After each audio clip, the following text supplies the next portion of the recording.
Good afternoon. Thank you for being with me. My name is Bradley Irwin. I am a senior here at Southeastern Oklahoma State University, and today I'm going to perform an extemporaneous speech about improving the quality of life for children. And so I just want to start out with that I believe that children are vital for the success for society as well as for the Republic of the United States. And when I say that, that's coming from the perspective of somebody that has two children. I have two boys, and my mother, God bless her, my mother, she used to all the time say that she worried about me. I didn't really understand what that meant. Now that I have two children, I do understand. I worry all the time for their well-being, and I'm sure any of you that have children or will in the future will also understand the worrying part of their well-being. And so I'm going to segue that into what is essential to a child's well-being.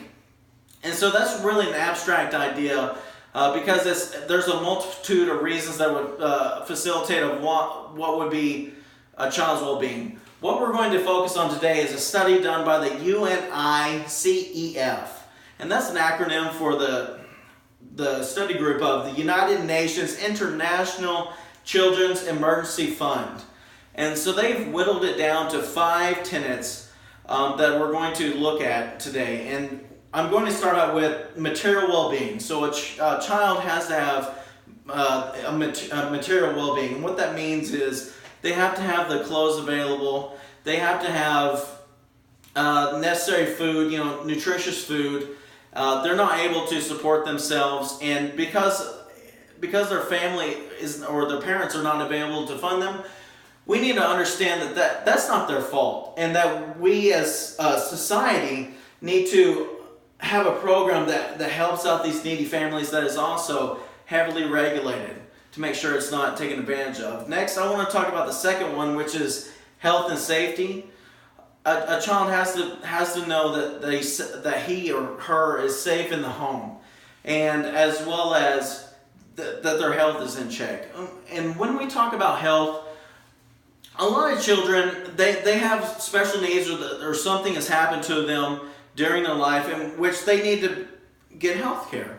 And so what we need to do is we need to limit down what families need to do to get health care, because it's not the child's fault that they can't pay for it. And we need to, again, have some kind of program that is available for them to get to doctors and explain what's going on with them.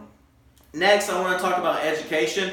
Education is a multifaceted problem in which we'll divulge in it later on in the speech. Next, behavior and risks. So behavior and risks, there's children or young adults are partaking in doing, having unprotected sex. They're also doing drugs and alcohol. And what we need to do is we live in the state that just slashed the funds for mental health and rehabilitation centers. What we need to do is we need to maybe take back from pushing the war machine that we have, and instead pull it back so that we have the funds available here at home to help these people out. Next, I'm going to talk about housing environment.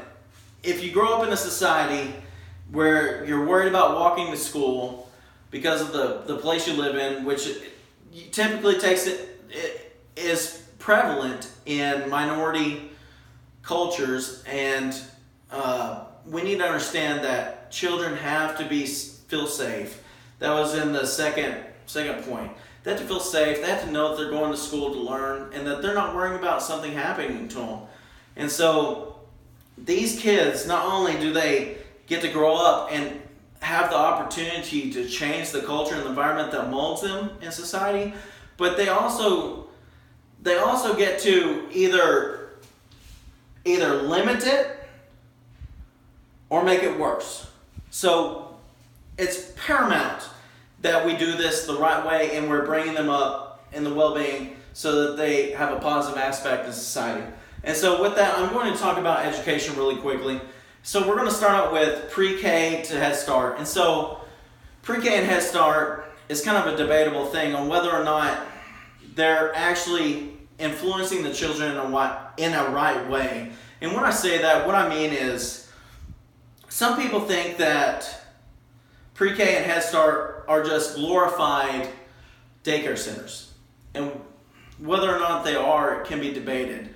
If you look at first grade, typically what happens, we're looking at about 50% of the population being able to have access to Head Start and pre-K. But at first grade, we're seeing that the playfield limits off. And so they're able to be up. The ones that don't have access to it are able to catch up with the ones that did. So we don't know really how effective it is. And maybe those funds that are allocated by the state could be put into later on in the education process in order to facilitate more opportunities. With that being said, I also want to talk about tenureship. We live in the state of Oklahoma where we have a very big problem with keeping teachers because they're going over state lines to earn more money. And so we're having a problem paying these teachers. And there's several reasons of what we can look about that, of why that's happening. And it's because they're not getting the necessary funds. If we look at that, we can look at the legalization of marijuana, for example, and that in the first day that legalization the first day that applications were able to be accepted for legalization of marijuana, we made over $1 million in tax revenue that is going to benefit teachers. It's all going to education. And then that's going to segue into the next target that I want to talk about, and that's single-parent homes. And when we talk about single-parent homes, they're a rise in the United States, and they're a detriment in the well-being of children. And whenever I talk about this, I deal with people all the time.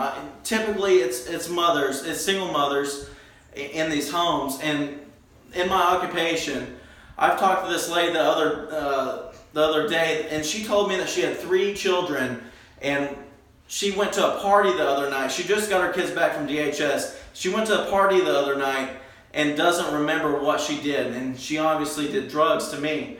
So, we have to have that again, it's back to that tenet of having the social services for these people to get rehabilitated, to provide a stable home for these children, as well as we need to look at the incarceration rates. For example, we live in the state of Oklahoma.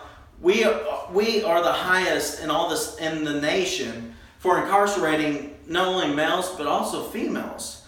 And so that seems to be a problem. And maybe we need to look at helping out or lessening the value of non-violent crimes in a way so that we're not taking a parent away from the household for whatever reason that they have, and being able to provide them with rehabilitation, not being placed in a cage away from their family and having the taxpayers pay for it. That in turn can shovel out the dollars back to education.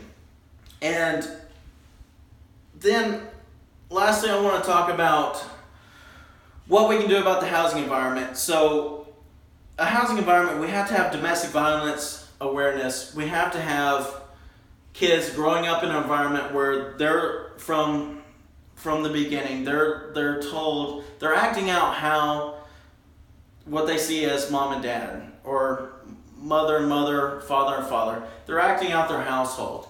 And so they grow up, and whether they see what happens, that's how they project to society. And if you do not show a child how to act, they'll end up going up to daycare or into the school system. They won't know what to do.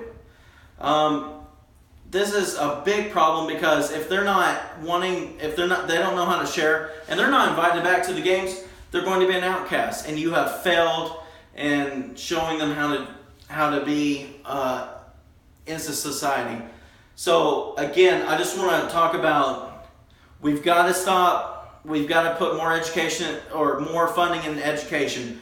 We have to find out a way to fund these homes that are needy.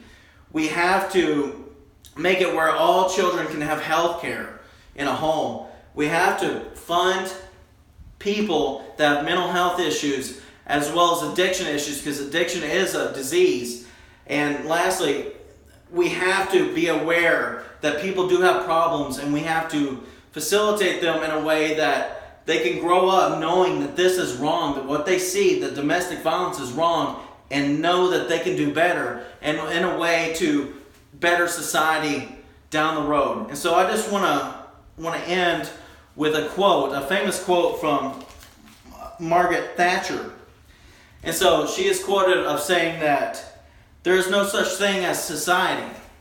There are men, and there are women, and there are families. I don't agree with Margaret Thatcher.